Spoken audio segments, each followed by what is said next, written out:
Hi guys. How's everyone doing? Happy Friday. How's everyone doing today? Hi. Hey Linda. Hey Red Rock. Hey Pointer Lover. Hey T Marie. Welcome in. Thank you for being here. Welcome in to everybody coming in. Hey Nora's grandma. Hey Glowbug. Hi Bodine. It's good to see you. Hi Crime Sleuthin. Hey Music City Mom. Hey Ava. Hey Struggle is Real. Welcome in. I'm hanging in there, Linda. I'm going to a concert tonight. And I'm leaving in like 2.5 hours. And I have a few things I need to do before then. So my makeup is like done and ready to go. I'm not dressed yet for the concert, but there's just a lot going on. And then with this news dropping yesterday, it's been crazy. This was one, obviously, that I haven't obviously talked about when it comes to family vloggers or child exploitation or anything along those lines, but it's something that I've followed for a really long time. I actually watched a lot of these family vloggers, mommy vloggers years ago.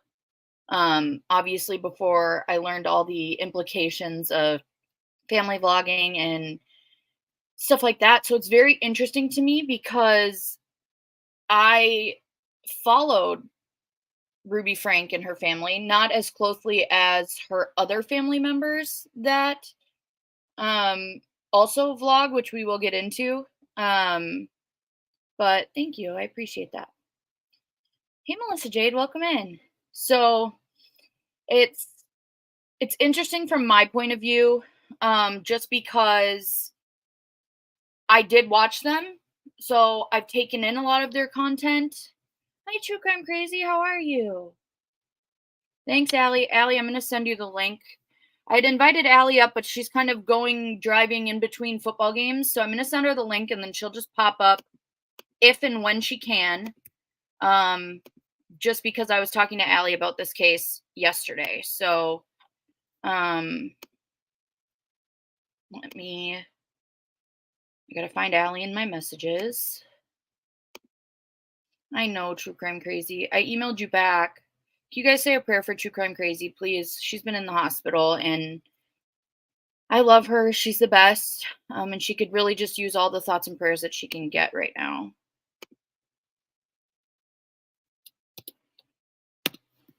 All right.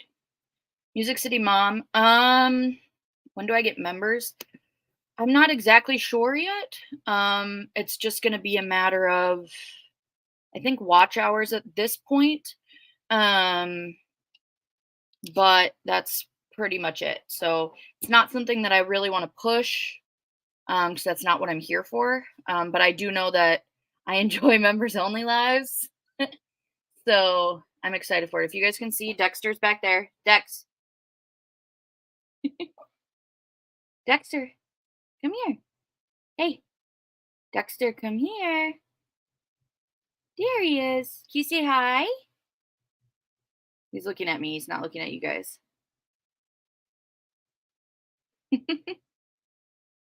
He's so confused. Anyways, so shall we get on to this story?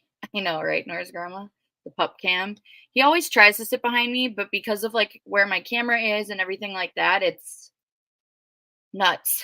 So like I was saying, hi Quinny. There is a lot to this case that it's hard to even know where to start at this point. Hi LFT, it's good to see you. But I think that's also because I know a lot more than the average person does when it comes to family vlogging, because I was very much into it, like to the point of taking it in every day, all the different family vloggers. Hi, Johnny Blackhawk. It's so good to see you. Actually, you reminded me, Johnny. before we get into this one, I have something that I was asked to share. So let me share this regarding Rachel Morin. Mhm. It's just going to be a quick little thing. It's just the new information that her family is wanting to spread around. And so Tia from the Decipher podcast sent this to me and asked me if I would share it with all of you guys. I will also, she's going to be sharing it on a community post later today, and I'm going to share that one as well. But I just wanted to be able to put it up here ahead of time and just, oh, thank you, Shay. Read over this one, and that way it's on here. You guys have seen it, but there will be copies that you can save onto your computer later on during the day. So this was sent to me, and it was tips needed to identify the killer of Rachel Morin. DNA matching this unidentified man is linked to the crime. The following profile is created by criminal profiler Pat Brown and not authorized by the Harford County Sheriff's Department. So that's important, but still. It says this man is suspected SK and is an immediate danger to the community. So if you guys didn't follow the Rachel case, the Decipher podcast has been covering it wonderfully. Johnny Blackhawk, his stepdaughter, was one of the ones that found Rachel, and we have been trying to rally together to help him and his family during this time, also help Rachel's family during this time, and it's very much a case that is very important to me and everyone else. So it says he is a violent criminal with these dangerous psychopathic traits: narcissistic, only cares about himself, lacking empathy, doesn't care how others feel, manipulative, takes advantage of others, and he is a pathological liar, lies about everything compulsively.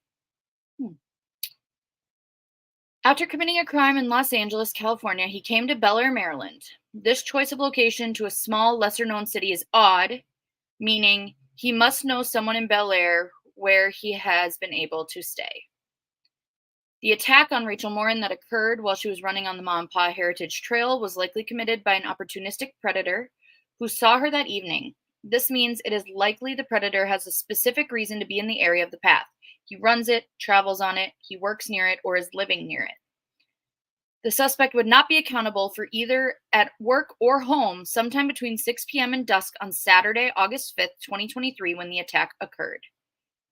It then goes on to say, if you know an individual who matches or comes close to matching these physical, psychological, and location details, please email rmtips@harfordsheriff.org or call 410-836-5430. There is currently a $10,000 reward for any information leading to a conviction. It also then does the same flyer in Spanish, which I can read it, but I'm not going to do that. So I'm just going to kind of scroll through it for those of you who speak Spanish, because I do know that that's important. So, yeah. Hey, Mal, it's good to see you. Hey, MK. So, see, I understand it, Inspector Gadget. It's more of a, I'm just not going to try and read it out loud, because me speaking Spanish is completely different than understanding it. So, but I just wanted to get this out there because, like I said, it was asked of me to share this out there, and anything for Rachel's family, Rachel's case, is important to me. So now that we have shared that, which, like I said, if you guys go to the Decipher podcast, which I don't know if any of my mods are in here that are modding. I know a lot of you guys are not used to me doing the day lives, and they're working, which is totally fine.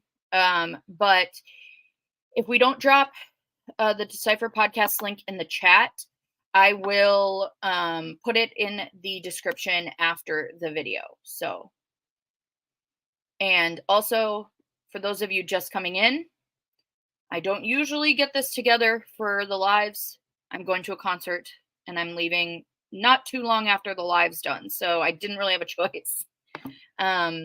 So, oh, that's right, Mo and Nora's grandma. Thank you, Mo. You're the best. And I'm so glad. I'm not used to seeing Mo in here because Mo's not usually around when I'm doing my lives. This makes me happy. Okay, on to the case at hand. So, yeah, right, Sleuth Mom? Um, so Ruby Franke, which for those people that don't know, their last name is pronounced Frankie, is a family vlogger and a mommy vlogger was. They started their downfall in 2020, and more allegations were coming out. I know that there was CPS was called on the family, and they at the time did not find any evidence regarding, you know, CA, which is child, but I can't say that word. Um, so that happened. But the thing is with these daily vloggers, they're vlogging their lives. So there's different aspects to the family vlogging that were shown and shared with the internet, and the internet is forever. Nothing is ever completely gone off the internet. And so there was stuff shared that had people very concerned, and this happened multiple times when it came to Ruby Franke's YouTube channel. So her YouTube channel was 8 passengers. Um and it was a family vlog. So I will say that Ruby was not the start of the family vlogging in her family. She actually comes from a ton of family vlogging families. So on this layover here, or overlay, we have the Ruby Franke and her family in the middle. So that's Ruby in the center in the white, with her husband Kevin in the yellow, and then their 6 kids. Now, because they are minors in these photos, regardless of if they are recently 18 or 19 or 20, I will be blurring their faces because they're minors. They don't know the ramifications of having their photos, their likeness, their lives all on the internet at this point. They don't know how it could potentially affect them in the future, which is why, to me at least, family vlogging and like that in general is very dangerous. Um, so, right, Mo? And so, if you guys notice in all the photos that I use, all of the minors have the little white orbs over their faces, and that's for that reason. I'm not going to exploit them more than need be. But it all actually started down in the bottom right corner with Ellie and Jared. Um, Ellie and Jared have a YouTube channel that has currently 1.6 million subscribers. And they actually began their vlogging journey in October of 2011. So they have been at it for 12 years. They started it when Ellie was having fertility issues, and they were going through their IVF journey, in vitro fertilization journey, to have their eldest son. That obviously garnered a lot of attention during that time frame, and they kind of blew up from there. They now have 4 kids. They have 3 boys and 1 girl. And then once they realized, hey, we're actually making a living with this, we're making more than a living with this, which in some of the clips that I will show you of Ruby and her family, she claims to have been making millions during this time. So there's a lot to it. Above Ellie and Jared, we have Bonnie and Joel Holeen. So this is another one of Ruby's sisters. So all of these are siblings of Ruby's. So Ellie is Ruby's sister, Bonnie is Ruby's sister, and all 4 have family vlogs that they literally, their entire income is filming their everyday lives. A lot of time it's mostly of their kids and stuff like that, and just post it for everyone on the internet to see. Now, this is something that is interesting in the aspect that there's no boundaries when it comes to this. So let me just introduce the last family. So then on the left-hand bottom side, we have Julie and Landon, her husband, and Julie is Ruby's other sister, and she also family vlogs. So as you can see, there's a huge family. The parents of the girls, they also have a brother named Bo, who was family vlogging at one point, him and his wife, but they had stopped. Their channel is gone. So, yes, but everyone else here, including the parents now who are currently traveling after retiring, all have their own family vlogs that they all vlog, they make money from, up in the millions of dollars. And like I said, there's no boundaries for this. I know, especially when it comes to Ruby, was probably the one that had the least amount of boundaries, which I will be going through a handful of the red flags that came up during all of this, that got people very, very nervous and scared for these children, from years ago, and I will be showing you guys the clips of that. But there's different things on, going up to these kids and saying, like, you had talked to me yesterday about wanting to start shaving your legs, and she's doing all this on camera. So these kids, these young girls going through one of the hardest times of their lives as young women, are now forced to pick out bras and talk about their periods and shave their legs, all on camera, that is then posted for millions of people. And it's something that is very controversial, which is crazy, but I guess I get it because, like I said, I was there. I watched them for years. And there's a lot of family vloggers too that have taken their kids off of the internet as well, and said, like, this is not worth it. There are predators that are out there that are watching this content, and I know the Dad Challenge podcast his name is Josh. He's someone I've followed for years. We've chatted a few different times, but that's what almost his entire channel is focused towards, is stopping the exploitation of children. And I will say, his humor is not for everyone. I think he's hilarious, but his humor is not for everyone. But he's doing it for the right reasons, and he's fighting for the right reasons. So it's just, there's a lot more to it when it comes to the world of YouTube and family vlogging and stuff like that. There's no limitations, there's no laws, there's nothing in regards to what can and can't be done during family vlogging at this point. Not only that, but a lot of the times it's on the kids that the parents literally will say, most of the time, Mo, yes, he'll blur the victims' faces. But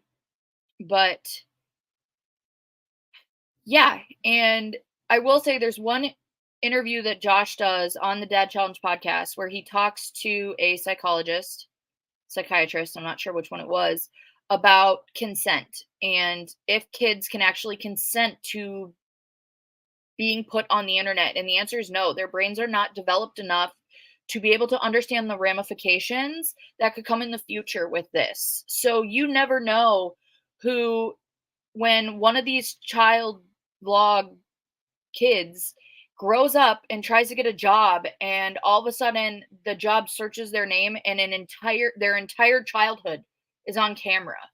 And so there's so much that they don't understand, they can't understand, and it's not something that they can actually consent to. If you're like, hey, do you want to be on camera? And they're like, yeah, doesn't matter.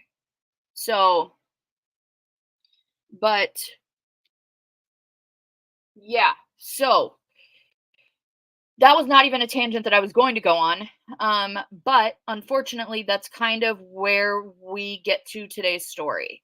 and how come there is so much public outrage when it comes to Ruby Franke and how she has parented her children and what she has shared with the world. And I will say, you guys will hear this. This is happening in Utah. Um, yes, they are Mormon.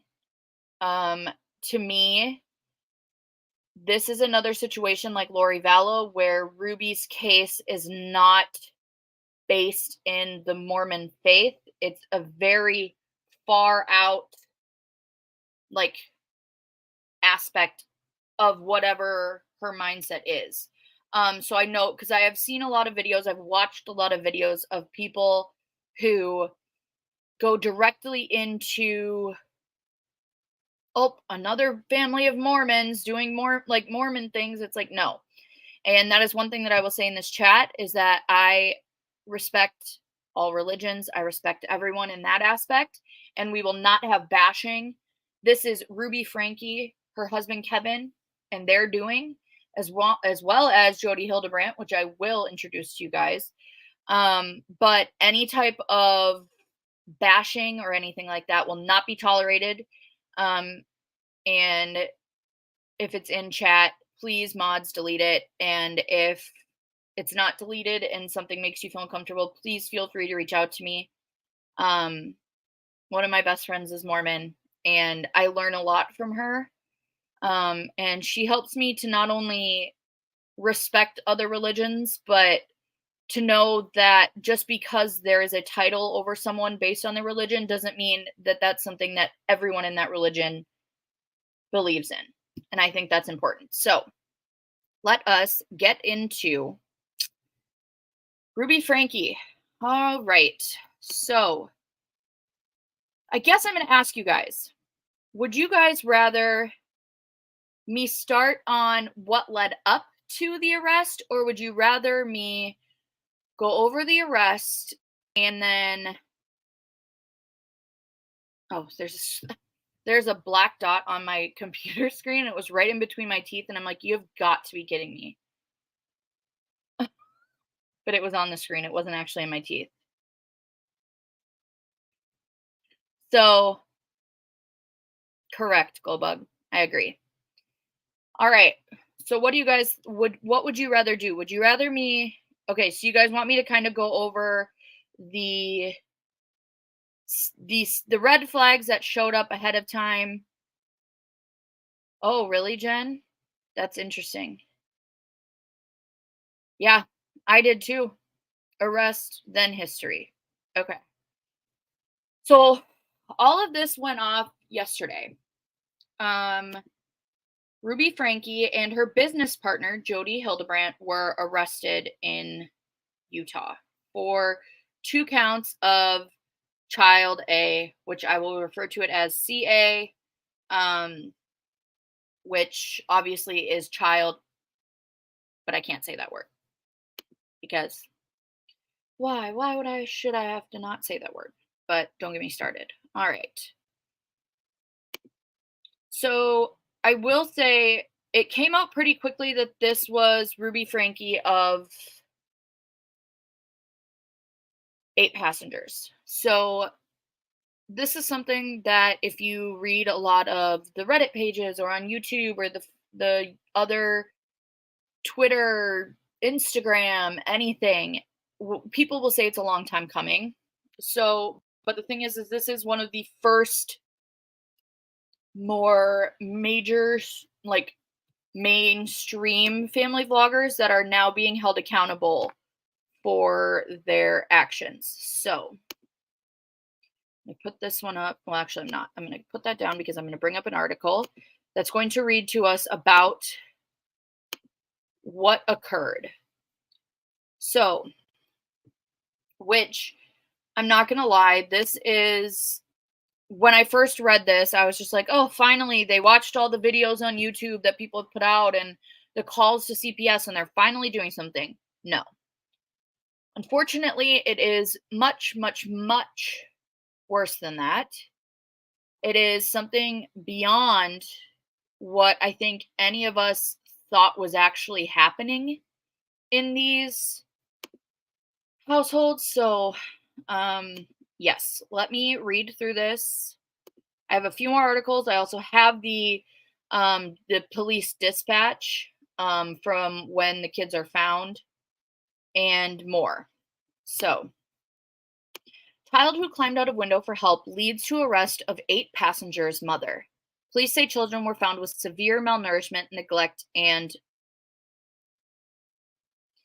all right. So if you guys see here, this is a still shot of the house, which they were actually found in Jody Hildebrandt's house, which doesn't want to just chill, I guess, but and it's in the middle of like the like red rocks. It looks like a huge compound, which is crazy. And so let us continue reading. So this is in Ivins, Utah. After a YouTube star was arrested and charged with aggravated CA, new information details that a child climbed out of a window to get help, which led to the discovery of the CA. Ruby Franke, known for her YouTube channel 8 Passengers, which garnered the attention of millions of people around the world, was arrested Wednesday on 2 counts of second-degree felony aggravated CA. Which I will say, I believe before their channel, which I'm still not exactly sure whether their channel got taken down or if she took it down, because they were not using it for about a year before the channel itself got deleted. So I'm not quite sure. But before it left YouTube, it was about between 2.7 and 2.9 million subscribers on their channel. And so that, I mean, they were very popular on YouTube. It says arresting documents detail the arrest was made after a child climbed out of a window of an Ivins residence at around 10:50 a.m. Wednesday and ran into a neighbor's home for help. The home belonged to Jody Hildebrandt, who's involved with a parent counseling service called Connections, was also arrested in relation to the case. The child knocked on the door and asked for food and water, but the neighbor noticed duct tape on the child's ankles and wrists and called police, documents state. So, hi Wolfie, welcome in. But, oh, is it Alice? Well, just think, at least this will be the first birthday where she is safe, and that is something to celebrate. I could look, Crime Sleuth, and I can look after the live and I can send it to you.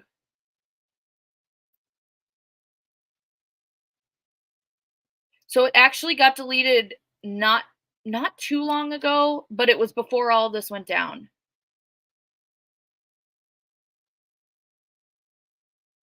Okay, awesome, Tattoos. Feel free to email me. I'd love to see it. Okay. So we're at the point now where a child is crawling out of a window, goes to the neighbor's to ask for food and water, also says, I'm scared, please call the police. And hi, the rat. And the caller, the neighbor who called police, says not only does this child have duct tape around their ankles, but there are severe open wounds that we find out later are potentially made by rope around their wrists as well as around their ankles, and that there was so much happening behind the scenes. So, the calling party stated the juvenile appeared to be emaciated and malnourished with open wounds and duct tape around the extremities, a statement from local authorities reads. Police described the wounds, neglect, and malnourishment of the child to be severe. Arresting documents state, and the child was taken to the hospital for treatment. After the first child was taken to the hospital, another child was discovered in the home and was found to be malnourished as well, officers reported. A search warrant was obtained by police, and during the search of the home, evidence was located consistent with the markings found on the juvenile, authorities said in a statement. So a lot of people, in regards to just speculation, have stated that they believe they either found the rope or the duct tape that was utilized in binding the children. Arresting documents state Franke was seen on a YouTube video filmed in the residence just days before the incident, which adds to Miss Franke being present in the home and having knowledge of the abuse. Nope, there goes the word. Oh well. Malnourishment and neglect, documents state.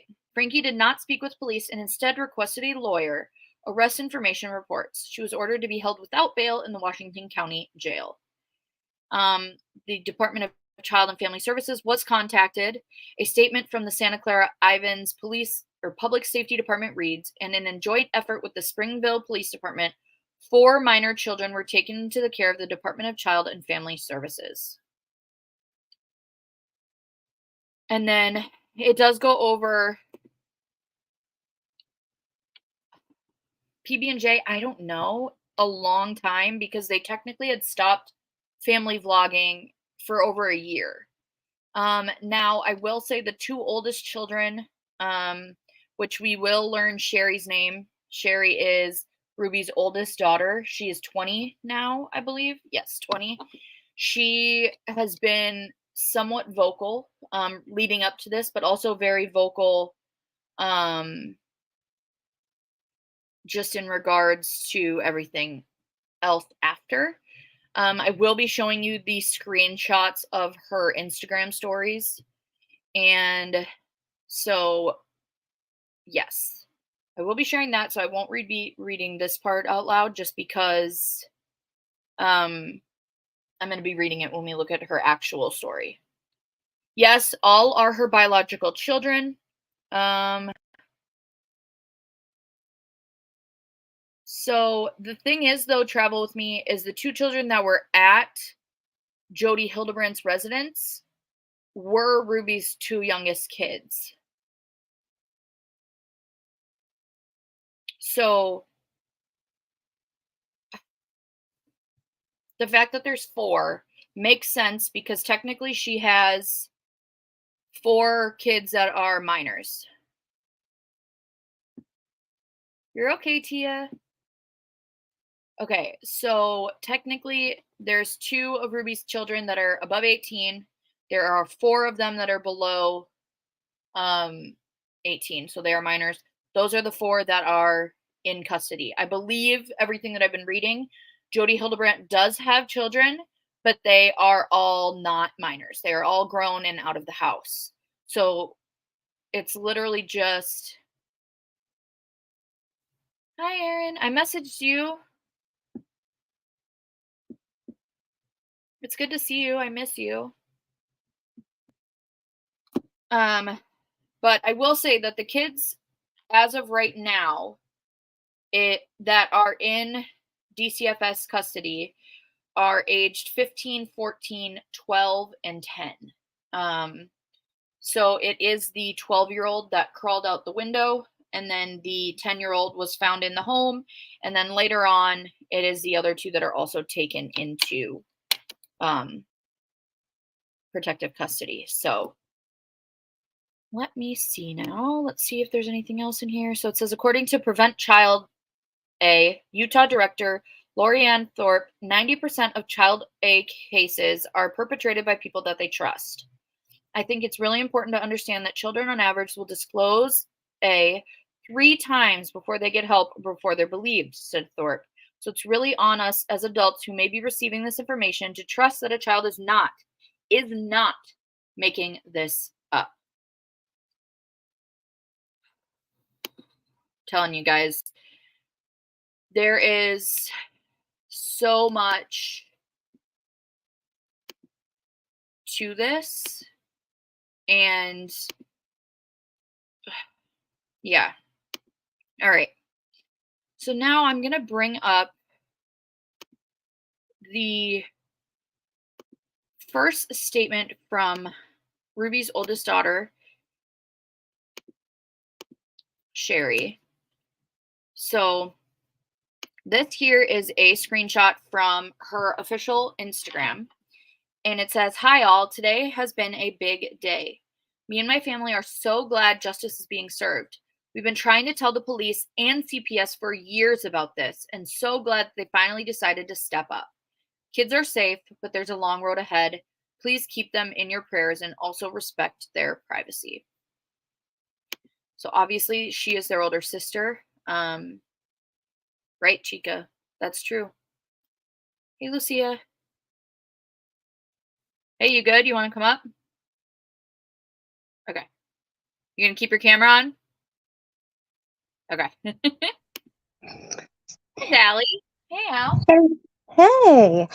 Yeah, I don't mind the camera on or off either way, but I'm so sorry that we're so busy today because I can only stay for a couple minutes, but I Okay. really wanted to join and talk to you about this because this is crazy. And I recall you have always been very passionate about the family blogger thing.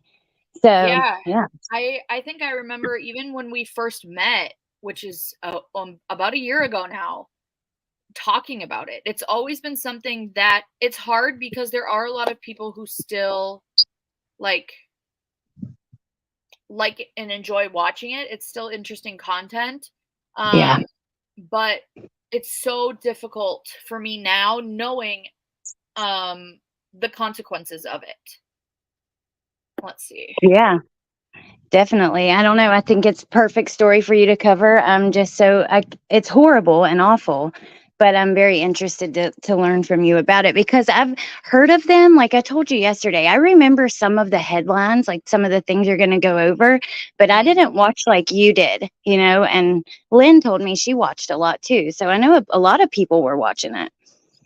Yeah, I mean, it was to the point where like I won't I'll say I didn't watch Ruby as much. I was very much more into Ellie and Jared and Bonnie and the other siblings, but like because Right. they were all in each other's content and they were always, Yeah. shouting each other out and everything along those lines, there was always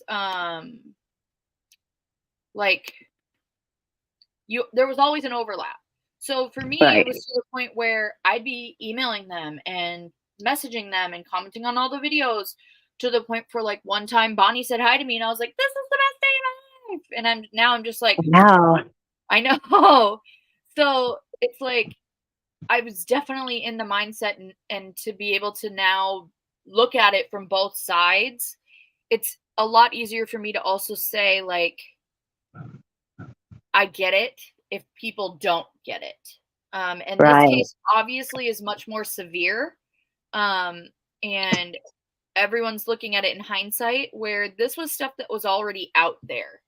The stuff that we are going to go over was already out there for people to see and people to, call in. And it was a lot of the time, but it just was never taken seriously. So now that this happened, with the duct tape and the crawling out of the window. It was kind of just the final straw, I think. But the thing is, too, that we also learn is that there were 20 plus law enforcement officers that showed up at this arrest. And it was from literally state, local, and the FBI. So I'm just wondering how much was actually happening behind the scenes. It's still no excuse. It's still something that should have happened a long time ago. But I do think this is much bigger than just I think there was a lot more leading up to this, and then this just happened to Thanks be so the much. catalyst to set everything out? Well, yeah, that's interesting because for it to be just like one gets out, escapes, and for FBI to be involved immediately, it does make you wonder what was going on, what kind of investigations they were already doing. Yeah. Well, and that's the thing is, I want to say it was years ago, there was actually a change.org petition for CPS to get involved with the 8 passengers family. So Ruby Franke and her kids and her husband. And it garnished probably up almost 20,000 signatures, and there was some type of investigation at some point. Um, but in regards to that, they just said like they didn't find enough evidence for anything. So it was just Um, crazy because then now it's like we see this. So this was the next slide on Sherry's Instagram. And it says, I need your help. If you have links to any questionable or concerning connections or 8 passengers videos, please DM them to me. It's too much for me to sort through myself. So, oh, thank you, Mick. Welcome in.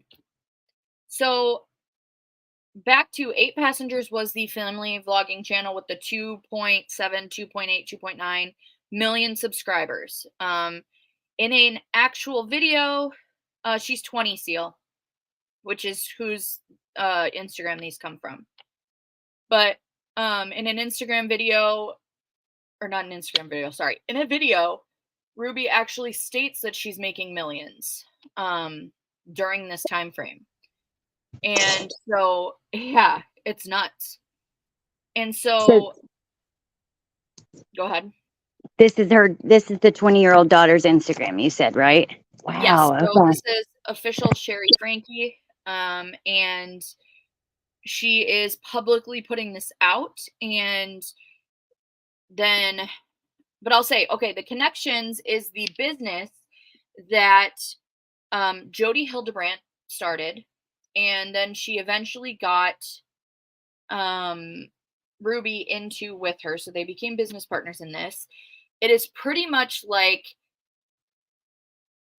parent counseling for how to handle troubled teens and kids and different things. But the thing is it's on the extreme side of things. So it's on the side of things that are like, your kids don't deserve anything. They don't need anything. They need to earn everything. Everything in your house is yours. It's not theirs. Um, you know, I know that they have done multiple talks about the R word, RAPE, Mhm. and have very much been victim blaming along the lines of, what did that person do to deserve to have that done to them? Because obviously they did something. Wow. And that was kind of the mindset. Or another one is eating disorders is something that they've touched on, where they've said, like, it's not about this, it's not about that, you need to teach them this and all this stuff. It's so crazy. um Well, wasn't there an incident that involved, because Lynn and I were chatting about this morning, that involved like the school lunch, and she was making her, I knew a little bit about this, but I guess she was making the 5-year-old pack it herself and everything? yep, and we will, I do have that one on my list. So Okay. I'm gonna take this one down, I'm gonna close that one out, grab my next screenshot. How bizarre to have like such like so unapologetically like put that out to the world like that. I don't know. There's definitely some kind of mental health issues going on, I think. Yeah, so then it just says, more specifically, connection stuff. We are aware of most of the 8 Passengers things already. But in other words, she's now helping the police to compile everything that's been caught and shared by Ruby herself on camera to the internet. So there's just so much to it. Let me just see now. Then she links a Google Doc. So I will say that the Google Doc is insane. Everyone is coming together to rally around these kids. Good. I am going to just scroll through it for a second. Hang on. Let me see where it wants to go. So this is it. This is it as of last night. So I guarantee that more has been added to this since then. But let me just make sure. Am I sharing it? Okay. Yeah. Yeah. It's literally a shared document from Google Docs that everyone that has ever saved, downloaded, or anything of a video have shared here for Sherry to have all in one place. So if we scroll down, it goes, and this is people from all over the world that are contributing to this. And Wow. um, That's awesome though. I know. So it's literally the title of the video, the link to the video if it is still up, and then the description of why. So obviously I'm just going to kind of scroll through this. There's way too much to go over in this because there are just a handful of things that happen ahead of time. But it says here, it says Jody about children feeling pain. Some of the things she says is pain is meant to be a teacher. A kid eats a bunch of junk food and feels sick and needs to throw up, or about the kid who isn't taken to the doctor even if he has a very high fever, because pain is a part of life and it teaches us. Um, Okay. so yeah. Um, she also, here's another one. It doesn't have a link because the channel's been taken down, but I guarantee someone has it downloaded and recorded somewhere. But two of the kids are playing, and Ruby threatens to withhold food as punishment. So this is one thing that she would get caught doing often on her vlogs, was saying, "You better knock it off or you're not eating tonight." Oh my God, those poor children. That is so Yeah. sad. Food is not something that ever needs to be held over anyone.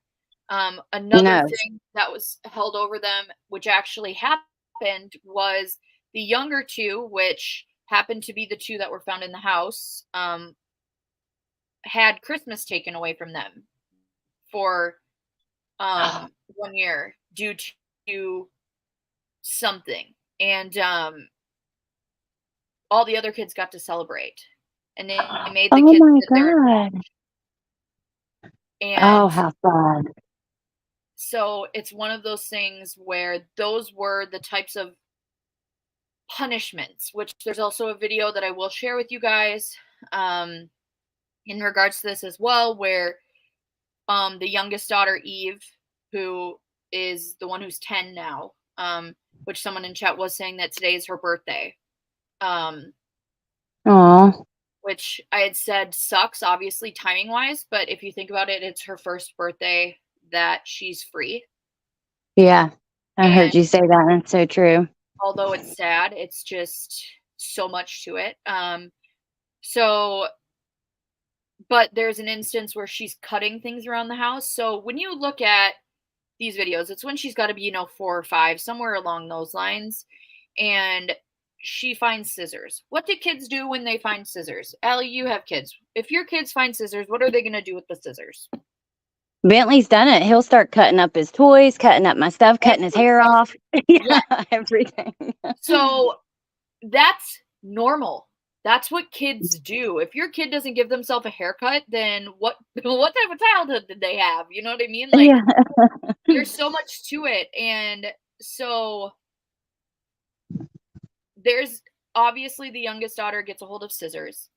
And so the way that Ruby does this is she grabs the camera, she starts filming, and she decides to have this talk with Eve and takes Eve's toy, her stuffed animal, her best friend that is a toy at the age of, 3 to 4 to 5, and uses her fingers and says, "You cut one more thing in my house, and I'm cutting the head off of this thing." All on camera. And Oh Eve my immediately God. starts bawling. And I think the other thing with that, I was watching someone talk about it. I don't remember who it was. But it was in regards to the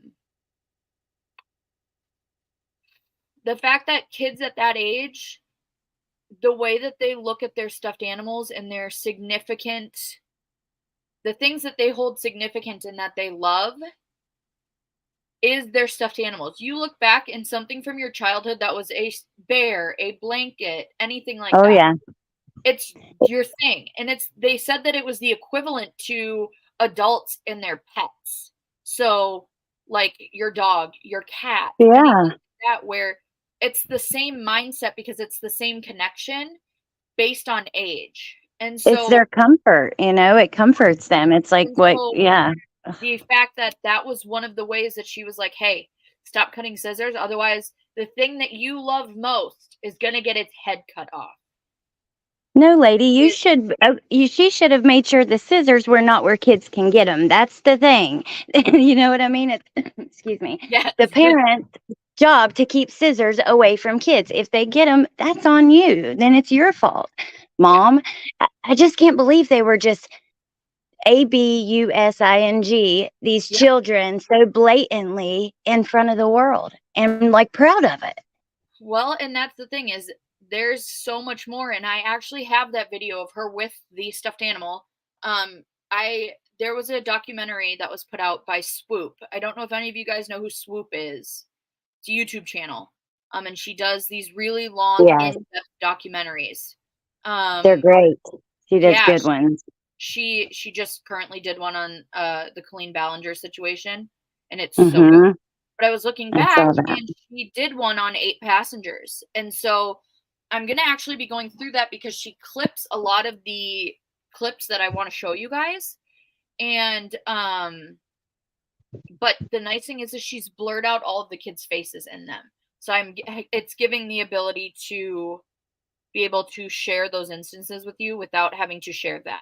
So before I get Yeah. into that, I'm going to just kind of scroll through here and just kind of show you guys. So they're giving advice. Here's all the links to different TikToks and videos, YouTube videos, um, and different things. And as you can see, it's just a whole damn thing.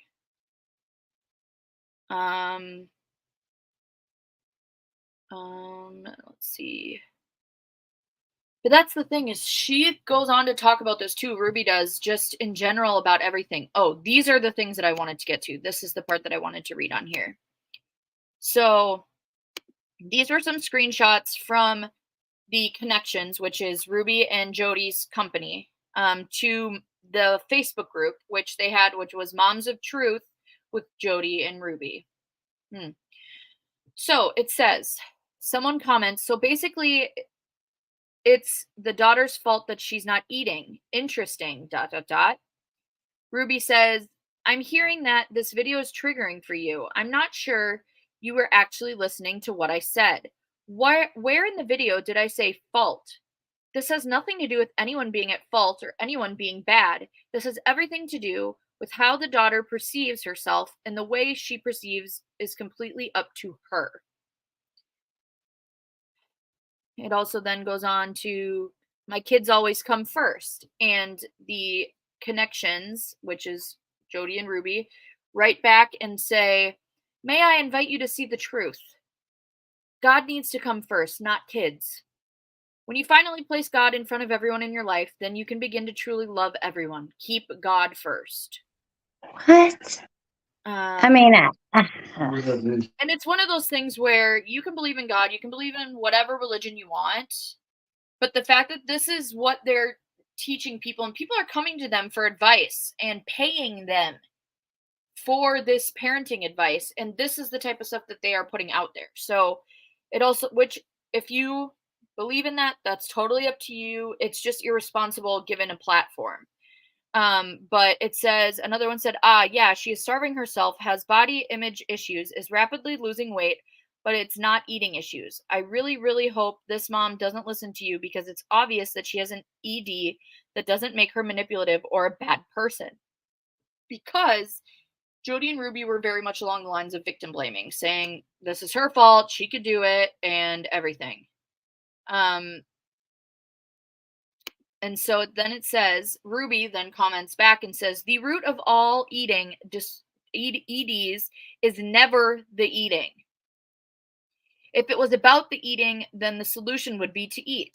It's the perception of eating and the perception of self and the perception of the relationship with food that is the heart of an ED. The lying to the mother is manipulative. And are you going to take responsibility for insinuating that I called her a bad person? This is not about being bad. This is about a young girl who needs intervention. She needs a mother who will speak the truth. So, those are just some of the my God. screenshots. Yeah. Well, Here's I'm going to jump in the chat because we're leaving now for okay. this football game that's Yeah. 2 hours away. But I'm going to keep listening because I don't have to drive and participating in chat. Thank you for doing this, and I want to talk more with you about it. Like maybe another live, since that document's so big. Yeah. Maybe there's more we could dive into together. Absolutely. And like I said, thank you for stopping by. I knew you were busy today, so I wasn't expecting you to come up. So I appreciate even the short time. And yeah, I look forward to talking to you more about it. Yeah, and thank you so much for having me, and I'll talk to you soon. Yeah. Bye, Allie. Drive Bye. safe. Okay. Hang on. Hang on, Lynn. I'm looking. Yes. Yep. Lindy, yes, I'm going to go over that still. I haven't even gotten to that part yet. If you guys see here, here is another instance of a TikTok where Jody is discussing how RAPE is a choice. And just different things like that. So there's a lot more here. 8 passengers content. Let's see. More and more and more. And like I said, this was just as of yesterday. So, hey, Mary Jane Doe, it's good to see you. But yeah, so there, like I said, is a lot to this. All right, where should we go to next? I'm kind of jumping back and forth because I'm just making sure that I cover everything. So I do have the, let's see, police statement that was put out by the Santa Clara Ivans Public Safety. So it states on August 30th, 2023, around 10:50 hours, so 10:50 a.m., a report came into our dispatch center regarding a juvenile asking for help. The calling party stated that the juvenile appeared to be emaciated and malnourished, with open wounds and duct tape around the extremities. The juvenile was asking for food and water. The condition of the juvenile was so severe that they were seen by Santa Clara Ivans EMS and transported to a local hospital. Information was obtained by police that other juveniles in similar conditions may be in a nearby home. Officers arrived and searched the residence, locating another juvenile in a similar physical condition of malnourishment. The juvenile was also transported by EMS to the hospital for treatment. A search warrant was obtained in connection with this incident. During the search of the home, evidence was located consistent with markings found on the juvenile.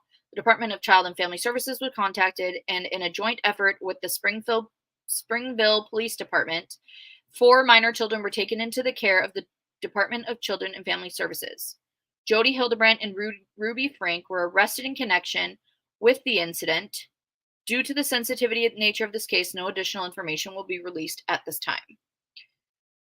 So that is the official statement by police. And I'm just going to show you guys quickly here so I can take these ones down. So that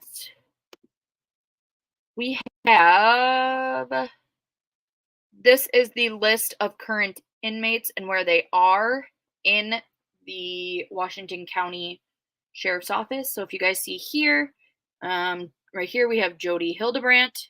She's in G Block Intake Dorm as of 2032-42 on 8/30/23. And then if we scroll up to the Fs, we have Ruby Franke here. She's in C Hold 21-33/21 on 8/30/23. So these are the official documents stating that they are indeed in jail. So we then get to, let me go back to, oh my gosh, okay. Share this tab instead. All right. So here is the specific ones here. So they were each charged with 2 counts of aggravated CA intentionally or knowingly. They're both also being held. Lynn, I don't know. I did hear that she was being held on an S watch. Ruby was, but I swear on the Dad Challenge podcast, someone in his chat had stated earlier today on his live stream that she was no longer there, but I can't say for certain. But yeah. So they're both charged with this. Now I will say I looked up the specifics of what that means in Utah.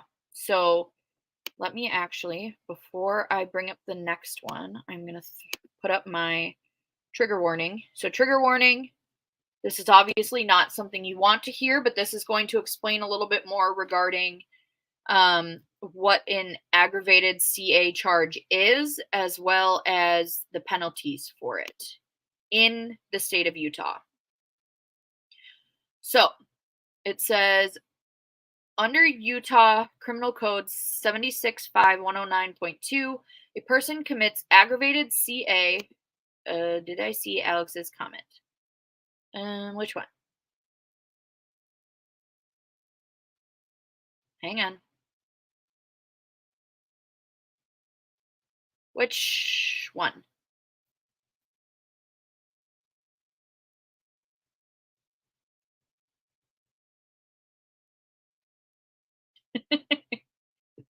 Yeah, right, Red Rock. Nort's grandma, can you let me know which one? Oh, so can you explain why the other person is arrested and also where are the kids now? Do you know? Um, for the same thing, Allie. So Jody Hildebrandt was also arrested for 2 counts of aggravated CA. Now, I know that at this specific time, Ruby Franke had left and had left for a family emergency and was driving somewhere, and that I think that is why the kids were at Jody's house, the younger 2 kids. And so I believe it's because they were at her home. They escaped from her home. Um and so on. So I think that's why. Yeah. Yes, thank you, Aaron, because the children were actually in Hildebrandt's home, went to her neighbors and she was aware of it. So now they are still with family child services. I know. I think the 2 youngest are still in the hospital. I'm not for sure, but they have asked for their privacy. But they are safe. So absolutely. Okay, let me make sure I'm sharing the right thing. All right. So this is in the state of Utah. A person commits aggravated CA if the perpetrator causes serious physical injury to a child, such as, yep, this is Deborah. This is according to the documents. So that is where they escaped from. But technically, we are just going over documents. We weren't there, so allegedly. But yes, thank you. So this is if if a perpetrator causes serious physical injury to a child, such as burns, starvation, broken bones, head injuries from hitting or shaking, or suffocation. The state law also applies to a person who has custody or is responsible for the care of a child and either causes or allows someone else to seriously physically injure a child in Utah. So there you go. There also is one of the reasons why Jody was also taken into custody. So then if we scroll down a little, it goes into the penalties for it. So because in her charge it says intentionally and willingly or something like that. Yes. Thank you, Deborah. I appreciate it. I know. Which means it is a second-degree felony. It means that it is 1 to 15 years in prison and up to a $10,000 fine. And that's per charge. They're both charged with 2 charges each. So technically, as of right now, which I think that there's probably going to be a lot more that's added on to this. More charges are very much probably coming in regards to everything. And even with Sherry asking everyone to help compile things, I think there's going to be a lot more that comes down on this. And although the maximum time with what they've been charged with currently is only 30 years each, so like 30 years total, 15 is the max for each one of the charges, I think that there's a high probability that something else will happen. So yeah, let me close out of a few things now, so that way it'll hopefully get my computer from lagging still. All right.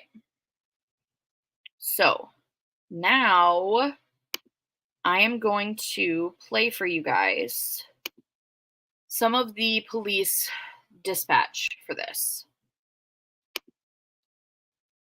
Right, Lindy, yes, exactly.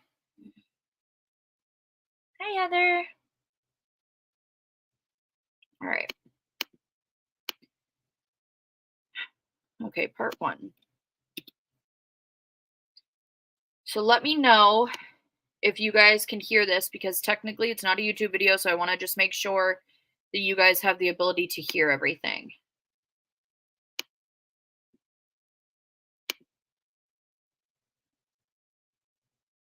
And it's loading.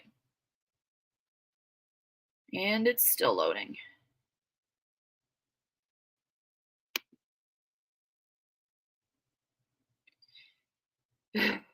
Hang on. Let's see if any of these other ones want to work.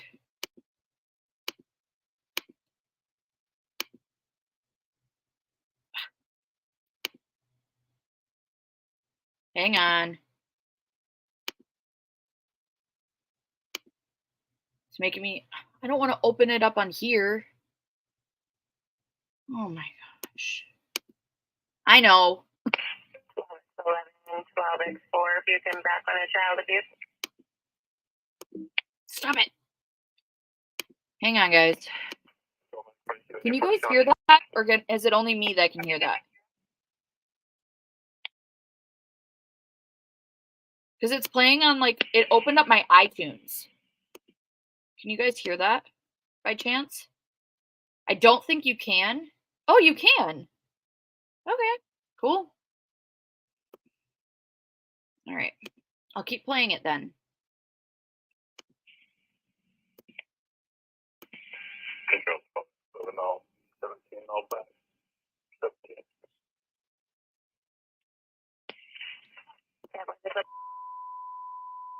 Where he said a 12-year-old male showed up with paper on his legs Thursday asking for help, said he was afraid asking for police. Copy 17. 7 out, but well. Suffer? 1 back. Suffer. 4, you can show me 17. Deborah, you gave the name of Russell Franke, unknown date of birth, or he did give us a date of birth, but I'm not showing any Russells and Stillman. I'll keep looking into that. He said he left through the porch of the neighbor's house.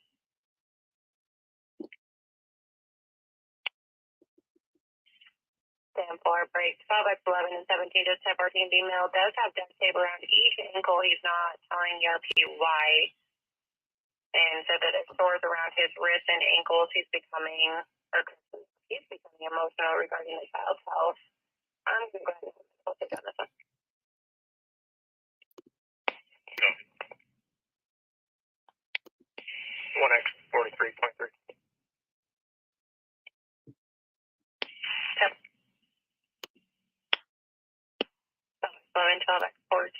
Or 17, sorry, the ERP said that he left from a neighbor's Jody Hildebrand and Ivan's 54-year-old female. Not sure if they're related. When asking ERP's parents, has always said his mom is Ruby Franke, unknown where she lives. Copy. 12X11, 12X 17. I do have a Ruby Franke spelling with an E on the end of Franke address out of Springville. Only involvement was a traffic offense a couple days ago. I will say, people have looked up that traffic offense, and it was a driving 50 and a 35. So that is... Am I buffering? Oh, it was you. All right. Let us keep listening.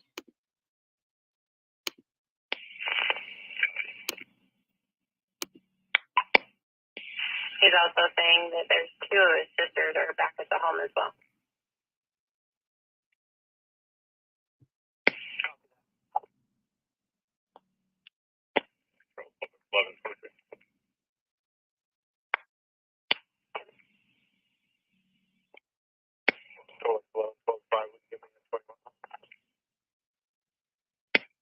10-4.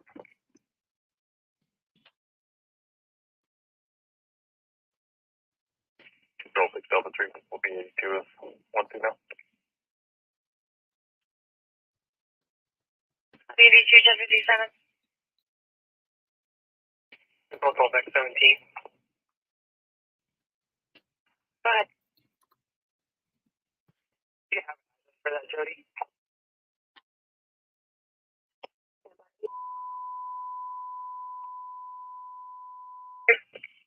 No docs in here.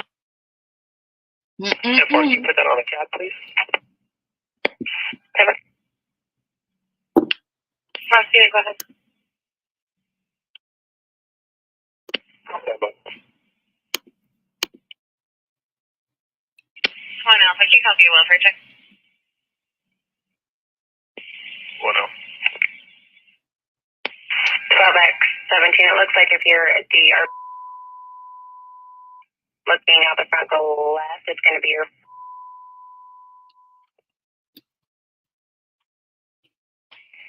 Copy that, thank you.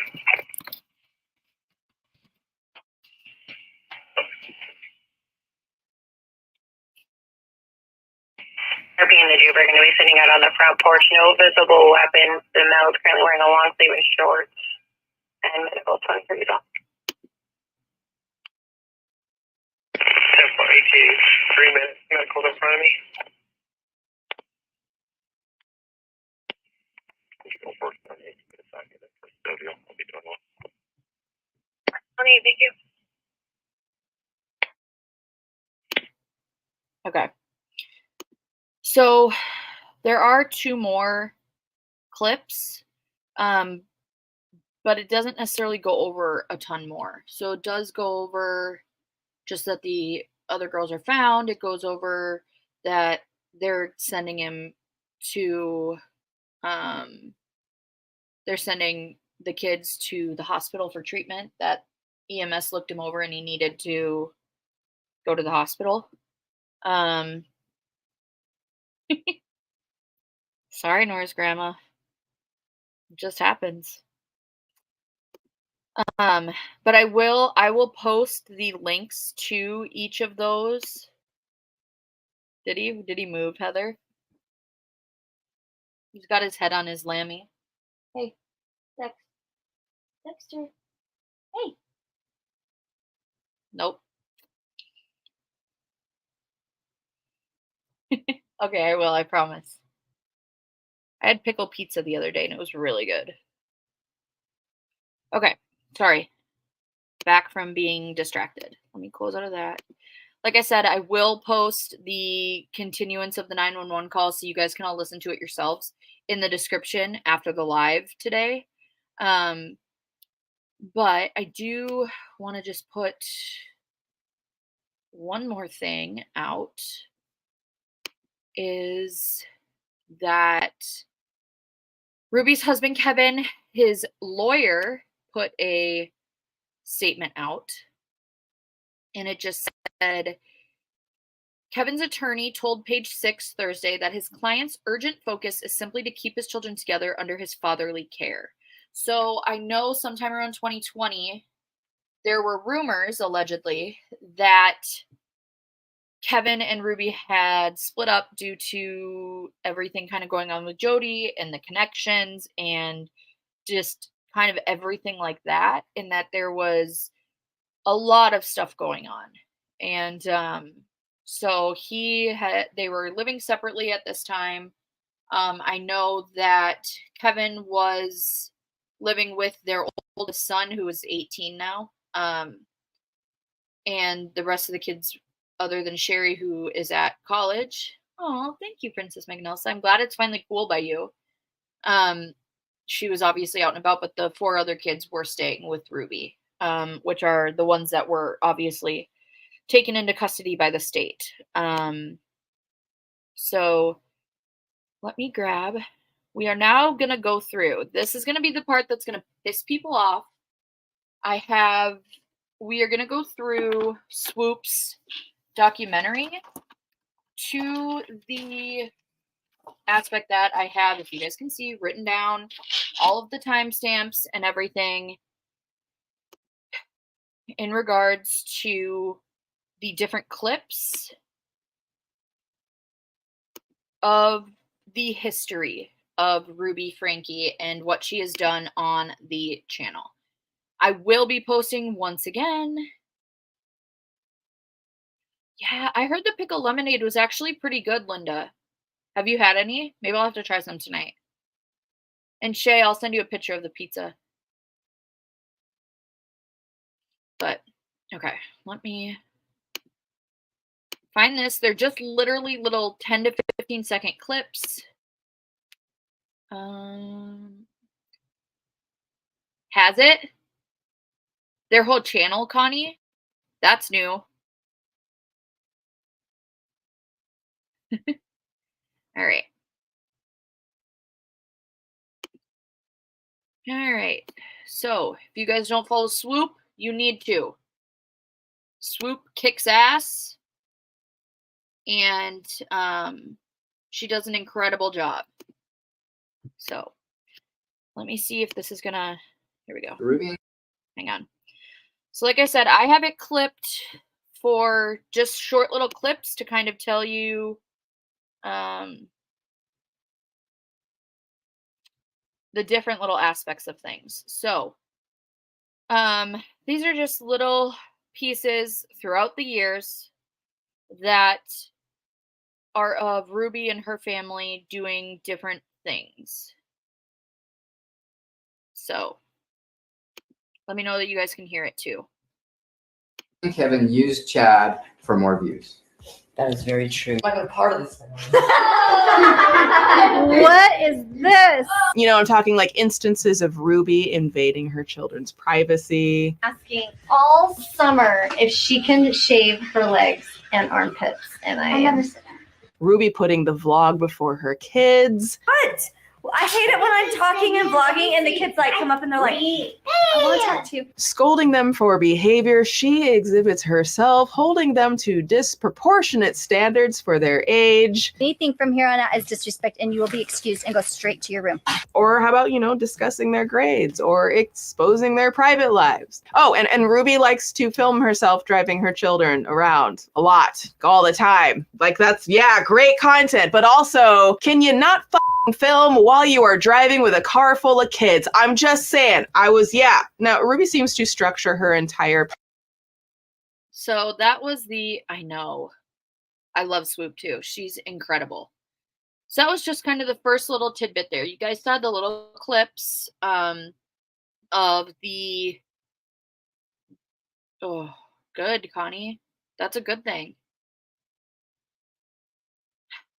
But this is just the first of many. So the next one I have to once again go through my little timestamps.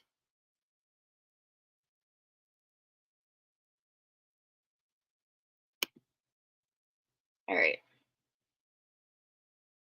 And that's all they've known. Julie has asked that we not show her face. Do you want to tell us what happened? I think I may have already explained it. Her face looks very sore. So that was one of those times where you can tell that the kids are not wanting to be filmed, and what is she doing? She's still filming them. It drives me nuts. And like I said, there's just a bunch of little clips in here. We now have to go to 19. All right. Here's the next little clip. Platform should we put this on? Can you not film it? So I just want. So if you guys heard what the kid said, Mom, can we not film it? And this was Ruby's response. Got rejected. Of course there's no way they. And there's Deaf Noodles, if you guys don't follow Deaf Noodles. But that was literally her filming, the kid asking her not to film, her continuing to film, and then still editing it into a video. I know, Heather. I tried to stop it. But it's just crazy. There are so many instances, and I think the problem is that they were daily vloggers. So for a long time, they were putting out 6 videos a week, like once a day, and only taking off Sunday. So let me then go to the next clip I want to show you guys. It's 22:28. Here we go. This is the clip with the cutting off the head of the stuffed animal. Of course, on top of all of it, she films it for the world to see this trauma unfolding. If you cut one more thing in my house, I'm going to take the scissors, look at me, and I'm going to cut its head off. Because I will be so mad. Like, she is making. So as you guys can see, it's something that very much affected her child.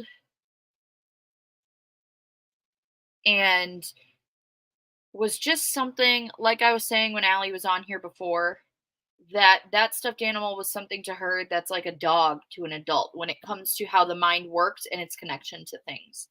That is her comfort. That is something that she loves. And the fact that she's using that against her is not something that should ever happen. So let's see what the next clip is. 26. Okay. So this next incident is one of the more infamous ones for the 8 Passengers channel. She goes on in this clip, Ruby does, to speak about Eve, who at the time is 6, and how she forgot to bring her lunch to school. The teacher texts Ruby and says, "Hey, would you mind please bringing Eve's lunch to school? She forgot it. She's really hungry. Can you mind dropping it off?" And this is her response. Eve's lunch to her. Just got a text message from Eve's teacher, and she said that Eve did not pack a lunch today, and can I bring a lunch over to the school? This happens quite often when you're raising children, because I know that her teacher is uncomfortable with her being hungry and not having a lunch, and it would ease her discomfort if I came to the school with a lunch. But I responded and just said, Eve is responsible for making her lunches in the morning, and she actually told me she did pack a lunch. So the natural outcome is she's just going to need to be hungry. Eve. She is 6. She is 6. I believe she also goes on to state at some point that she says, I really hope that no one gives her lunch, and I really hope that no one shares their lunch with her, because that goes against everything that I'm trying to teach her. Holding food over a child is never something that can happen, ever. It's just, it's one of those things where I think you guys can tell by physically looking at me. It enrages me. I am infuriated when I hear stuff like that. Right, Jen, and that's the thing. It's one of those things where I still, till this day, some people just suck at remembering things, and I'm still like, I'll be like, Mom, remind me tomorrow to grab my lunch. I could have made it the night before and been prepared, and I'll still forget the damn thing. And so it's just, telling you guys, drives me nuts. All right. So we have the next clip is at, here we go. Okay. So the next one is another one that was something that was caught while she's filming. I don't think she obviously meant it to be caught, but that there is still thought to the fact that this was edited and uploaded. So although you can tell that it's like unfiltered when her older son, Chad, does say this, yeah, I don't know. So watch this next part and let me know what you guys think. something slip. And so we don't just turn around and give it back as soon as they start acting good. It has to be consistent. It has to be consistent over a minimum of 6 months. And that's showing up consistent in every aspect of their life. That's a new rule. That's a new rule. Oh, wait, just A minimum of 6 months. have I ever given something back less than 6 months? No. My bedroom was taken away for 7 months, and then you give it back like a couple weeks ago. I don't think our viewers know that. You've been sleeping on a beanbag. I've been sleeping on a beanbag since October, and they gave my room back like 2 weeks ago. So if you guys heard that, her oldest son, Chad, had his bedroom taken away as a punishment. His bed, his bedroom, his bed. He at first was just sleeping on the floor in their living room, their family room, and then eventually got a beanbag and was sleeping on the beanbag. And he says there, well, I got my room back finally after 7 months. I'd been sleeping on a beanbag in the living room. I also know that when it comes to Chad, there's been a lot of other instances. So regarding, yep, I have that one too, Lindy S. Regarding Chad, that there was an incident that happened. They don't say what. Some type of unwarranted behaviors that caused them to take his bedroom door away and his bathroom door away for punishment. So that was the kind of things. There is an aspect now where he was eventually sent to some type of wilderness camp, which there are a lot of different rumors regarding this wilderness camp and the background of everything. Yeah, for troubled youth. And it's just, there's so much to it. Let me go to the next timestamp, which is, why does this not want to let me go in between? No.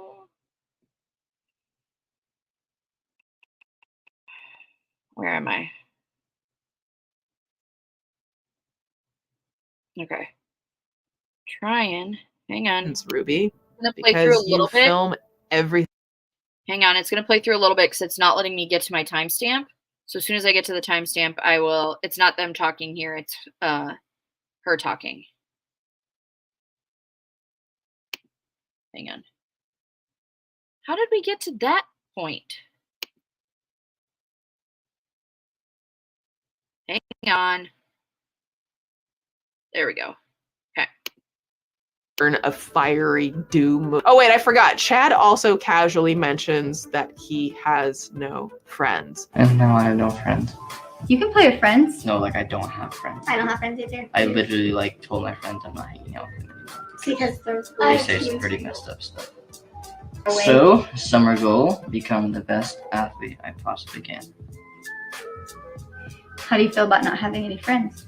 Sucks, but I don't feel safe or accepted in any friend group. So That's really vulnerable of you to say that on camera. Why doesn't he feel accepted by any group of friends, Ruby? Because you film everything about him, Ruby, and his privacy is. So there was the clip there. I know. And it's actually not the only clip. So those are obviously, that's 2 of the older children. There's also another clip where one of the younger kids says it as well. Hang on, I think it's right here. Hang on. Don't have any friends. No iPads, no TV, nothing. But, you know, we learn even more because in the clip, Ruby says that Chad has just gotten back from someplace after being sent away from repeated irresponsible behavior. So, yeah, exactly. Hi, Aries girl. Yeah, me too. Okay, so the next clip is going to be a shorter one. Let me see. Nope, that's the end of the clip. Oh, I hate this clip. Okay. So this clip, which as we get up to it, they witness a car accident. And they are not in this car accident. They are not a part of it. They witness a car accident. They pull over all of her kids in her van, and they pull over, and this is what she ends up saying. So give me just a second, because it's technically like...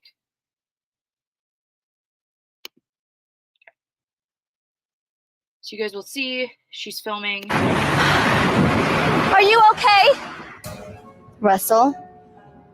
This was my first car crash. And you know what? I want to tell you something, and I want you to really listen. Right here. We should have been in that crash. By the way, she literally turns to her kids when she's not involved in this crash and just says, the kids say, this is my first car crash. Like, you can tell by how innocent their voices sound in this. And the way that she words it and does it is, we should have been in that crash. It's like, obviously you weren't. But it's just, you don't say that, especially when you have 6 kids in the car that you're trying to keep safe and everything. It's just, irks me. And now it's probably the petty little things too that are irking me just because of everything. All right. So we're now going to get to some of the connections clips. You guys will see this one is only about 20 seconds. And then I have 3 clips after that. And then I'm pretty much done. So here's this clip. Instead of just reacting to the statements that are made or the questions that are asked, we are interested in when you feel triggered, because many of you have been triggered, and we know that because of your responses that you're giving. And you'll even say, this is my opinion, this is my perspective. And of course, that's what we do. We give those kind of things. And we're inviting you to see something else. We're inviting you to, instead of giving an opinion and a perspective, we're inviting you to learn principles of truth so that you can offer that to another person. So, so that was Jody Hildebrandt and Ruby Franke on their Connections YouTube channel, which in chat we were just told was actually taken down, which is a win as long as everyone has everything downloaded for the kids' sake. So, okay, let me go to the next part. Like I said, I only have 3 more that I want to go over with you guys.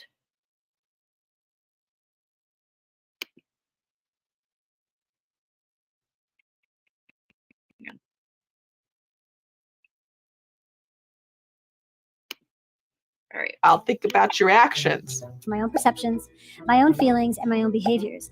And so safety, when I hear that word, I'm always looking for the most. So I have to do something in order for you to feel safe. Boom, control. There's no truth in me doing something in order for you to feel safe. Safety is about you. Now, you may agree with, it's fine to be transgendered, as they call it. We're not getting into that, but this is one of those things where they're talking about it is not a parent's responsibility to make a child feel safe. It is the child's responsibility to make themselves feel safe. Yeah, right. And so that is kind of the thing where they're like, it is their own responsibility to make themselves feel safe. It has nothing to do with a parent. A parent doesn't have that responsibility. It's not up to them, which is crazy. You keep your damn children safe. Just throwing that out there. Okay. Let me get to the next clip. Also, it is your responsibility to keep your kids safe. Just saying. You guys can come at me for that one all you want. That's not something that I'll be changing my opinion on. All right. This horse thing. But like the question is, has this done any good for Ruby? Now, I've been in social media for many years, and I have been a mother in distortion more years than I've been a mother in truth. I've got video footage of me being in distortion for years before that. You see how humble that is? That's humble. She's telling you, I was in distortion. I was harming my kids. I was being being selfish. super neglectful. Was that Ruby Franke admitting that she was neglectful? I had to leave oops thing in there because it gets me every time. But yeah, so okay, I have one more. What is that? All right. Yep, absolutely. Not only that, Aaron, but they said, I believe they said it was because she was a threat to her children, but also the community. So here's the last clip that I have saved for the timestamp. Accountability, it actually wants to change. Life. We're at war. This isn't a phase. People are being wounded. My children were wounded. They were hurt. Their souls were killed. The stuff that I allowed into my home killed their spirits, and it has taken. You wonder where I've been on my vlogs? You wonder why I left YouTube? It's to save my kids. No amount of money. I'm telling you, I was making millions. And I left it because my kids were being hurt. With entitlement, they were being hurt. With people's advice, and they didn't have a mother up the front saying, I don't care what the world's opinion is. This is the truth, and this is where I stand. And fortunately, I had a chance. I had them in my home long enough to do it, and I'm not going to lose them. Sorry, guys, I did not mean to laugh, but it was Jody's freaking cry face that got me. No, she said millions, MK. But so those were, like I said, all of the clips. Once again, this is Swoop. She does incredible documentaries. She does it on unsolved crime, any type of influencer stuff, and pretty much anything. And she's great. I will link her channel down below. But this is so, it's just, this is a great documentary. Also, all of her other documentaries kick ass too. So let me just make sure. So that one we read. I want to make sure we go through everything.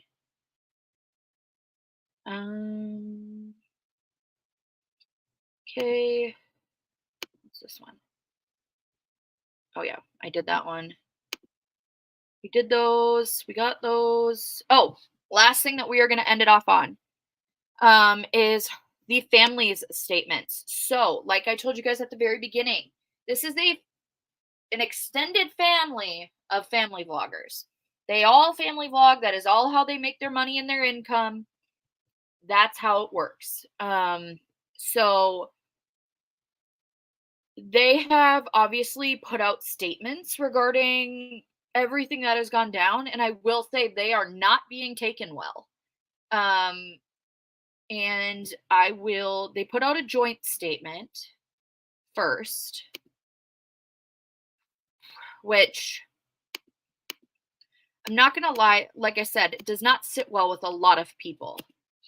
But this was the joint statement from the Griffith family statement. So their maiden name is Griffith.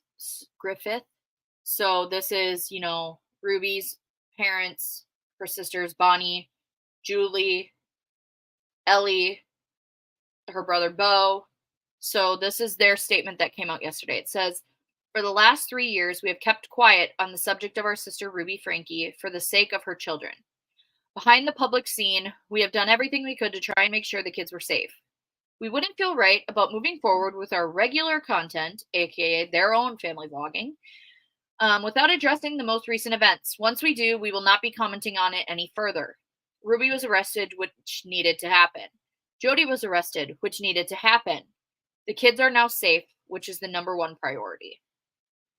So, the reason this is not sitting well with people has to do with, yes, Heather, exactly, staying quiet for the sake of the children. You knew shit like this was happening. Why would staying quiet be the thing to do? it's one of those things that makes no sense. They say, for the sake of the children, we've stayed quiet. Well, for the sake of the children, you should have spoke up, to be honest. And there's been a lot of claims here and there that are like, oh, well, they're doing stuff behind the scenes or they're doing this. It's like, okay, but think about the difference that you could have made so much sooner if you would have come to your enormous platform and said something and did something and said, hey, they're not taking it seriously. But hey, if our millions of followers now know about it and are taking it seriously, that's going to put pressure on them to take it damn seriously. That didn't happen. They stayed quiet for the sake of the children. And it's just, yep. Absolutely, Aaron. Absolutely. Aaron said, for the sake of their channels and the names and their income, they stayed quiet. No whistleblowing with them. Absolutely. And that's, I think, the aspect of this that people are not okay with, is the fact that so much of this potentially could have been stopped with them speaking out. Obviously, this is allegedly. We don't know for sure. We also don't know if there was potentially more going on behind the scenes.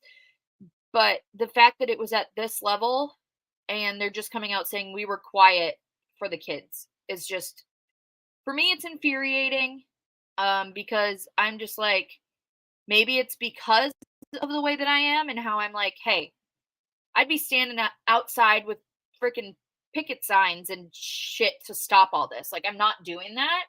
And maybe that's just because I'm a loud person when it comes to stuff like this. But it's just, I don't know. Like I said, it's one of those things that bothers me. I fight for, and I just feel like there could have been more that was done. And so Bonnie also posted, I appreciate those people who have silently supported and shared their love with me and my family over the last 3 years. Once again, silently. Not a word that should be used in a situation like this. Nothing should have been done silently. Right.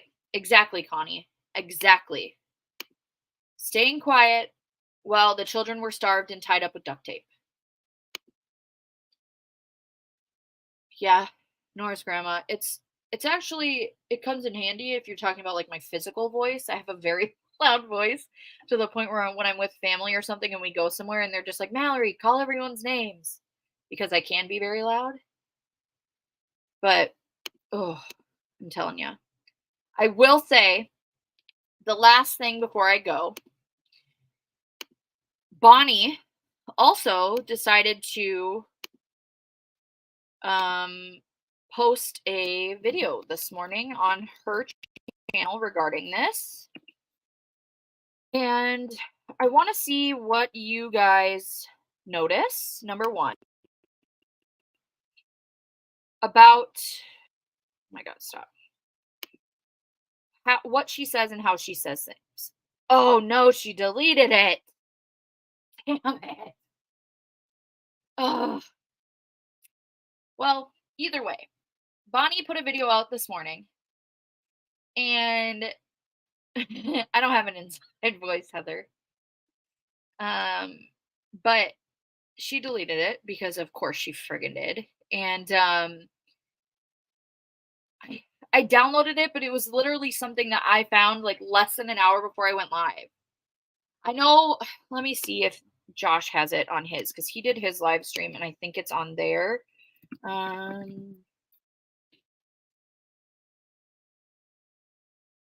Okay, streamed 3 hours ago. I'm going to share this with you guys so you guys can see what I'm doing as I'm doing it. So you're not just like watching my face go back and forth. Okay. So this is the Dad Challenge podcast. If you guys don't follow him, he's fantastic.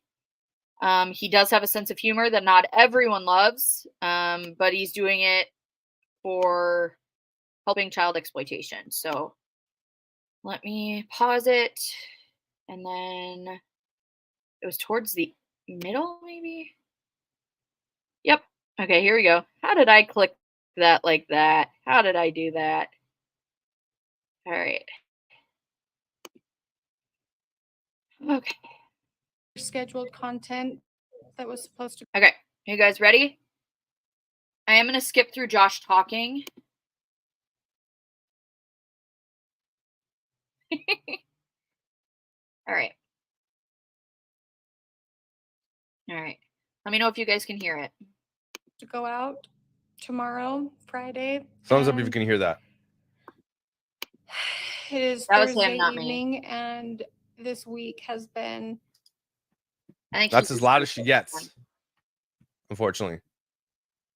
And I'll be pausing like I normally do. I've got regular scheduled content that was supposed to go out. Did you have regular scheduled content? Did you? Oh, thanks for including us. How do I do this properly? Here. All right, guys. Well, thanks for interrupting your regular scheduled content to talk about how your nieces and nephews were completely abused to the point where they were tied with ropes and duct tape and starved. Good thing you put your eyelashes on. Evening, and this week has been nothing that I could have anticipated. I don't think any of us could have. Sorry.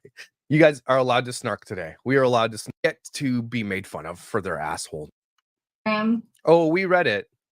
We read it. I know. I fed Mormon kids in Utah. Parents locked up food. Yeah, I'm talking like fundamentalist people are crazy. The craziest part about the world that they live in. He's still talking. CPS to investigate. So they're with trying to watch this her video. Give me a second. Imagine being gonna move forward. And you notice how she's all of you. I think times like these is where it really tests your belief in God. And that's it. I know that timing is everything. And I know that they will be taken care of. I know the kids will be okay. Well, no thanks to you, Ruby or Bonnie. They'll be taken care of. No thanks to you guys. And and you're gonna get hate either way, Bonnie, because you're a dickhead. But you should have just stayed silent. That's probably like if you look at the bottom line. He keeps talking. I know. Excuse me? This first of all, she said this happened. Percent about the kids. Yeah, exactly. This welcome to family vlogging. Welcome to these guys. They all do this. Talk about that in a second. Somehow we each find a way to move forward, no matter what situation you're finding yourself in. It happens, and we're all gonna be. I know it's kind of cut up, but this is the only way to have it. So that was pretty much the gist of it, guys. Was she came on? She said, "You don't know how hard this is on me and my family," and I think that's why she got roasted for it. Saying like, we've done a lot behind the scenes that you guys don't know about and all this and that. And then pretty much just said like, pray for us. But the thing is like Josh had said there in the few clips that I was trying to pause, but Josh commentates. And like I said, guys, I love Josh. Please go over to the Dad Challenge podcast. He's fantastic. No, Heather, they are. They're literally her nieces and nephews by blood. Right, Aaron. And that's the thing too, is it should have been pray for these kids. They may be physically safe at this point, but think of the years of trauma and everything that's going to have to come next for them. They're not okay. This is not something where they're safe. Everything's done now. It's not even close. And that's what's so crazy to me. But yeah, so this is the overview of Ruby Franke, the 8 passengers saga. This is an introduction into family vlogging and everything that comes along with it. And the craziest thing is that this is not the first family vlogger that this has happened to, and it's not going to be the last. And our children are the number one thing that we need to protect in this world. And that should be the most important thing. Making money shouldn't matter. Freaking making a YouTube video shouldn't matter. Your kids' well-being and they're making sure they're eating and sleeping and learning in school. That should be everything. Hey, stalker. Of course. Does that mean you're leaving earlier, or are you still coming at 3? I'm just curious. Or 3:30. Lucia, Josh is Josh from the Dad Challenge podcast. He has a YouTube channel, and he focuses a lot on stopping the exploitation of children. Also, guys, right there on the screen, that's my best friend, Abby. And my mods will love that I said it that way. Who needs husbands? I mean. Oh, Heather, don't even get me started on the other family vloggers. And that's the thing, too, is it's something for me that I have said repeatedly is something I'm passionate about. And I think I'm passionate about because I do feel guilt that I did watch, take in, and, feed their pockets with my YouTube currency. That's the thing, guys. When you guys go watch creators, regardless of if you enjoy them or not, it's your YouTube currency, and it's helping them regardless. And so, yes, Lucia, let me grab his link since I actually have it up here.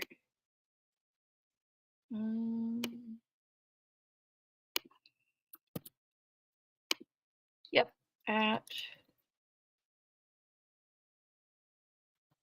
Right. There you go, Lucy. I just tagged it in there. It is youtube.com/@the-DCP. But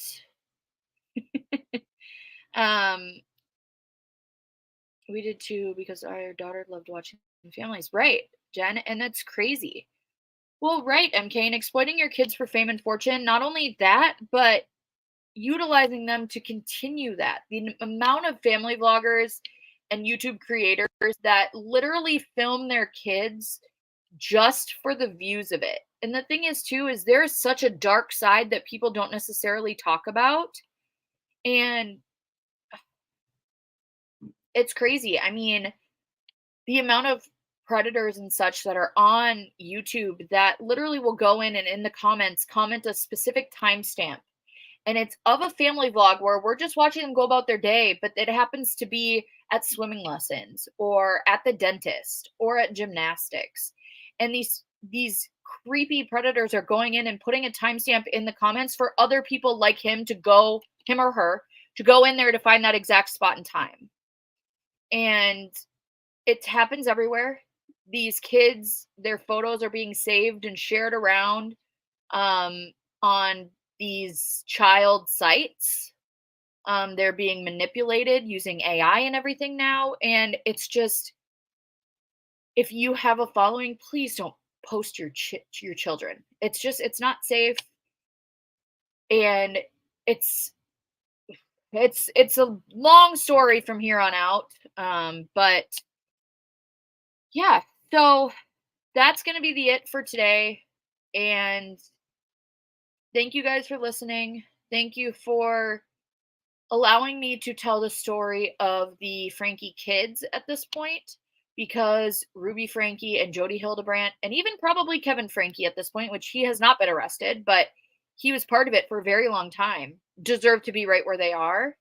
And they deserve to be there for a long ass time. So yeah, but thank you guys once again. If you guys haven't liked the video, please go like it. If you guys haven't subscribed, please subscribe. Usually I do true crime, stuff like that. I come on once a week, maybe twice a week. Work's been crazy. But it will always be in a format like this. So thank you guys again. Thank you for being here. Thank you for taking your time on a Friday to spend time with me. I'm going to go to the state fair and go see the Jonas Brothers once Abby picks me up. And yeah, I will see you guys sometime soon. on another case with another victim that needs justice. And that's what we do here, is fight for the justice of victims and tell their stories. So thank you guys. Have a great rest of your day. Have a great Labor Day weekend. Stay safe and be kind to everyone. Bye, guys.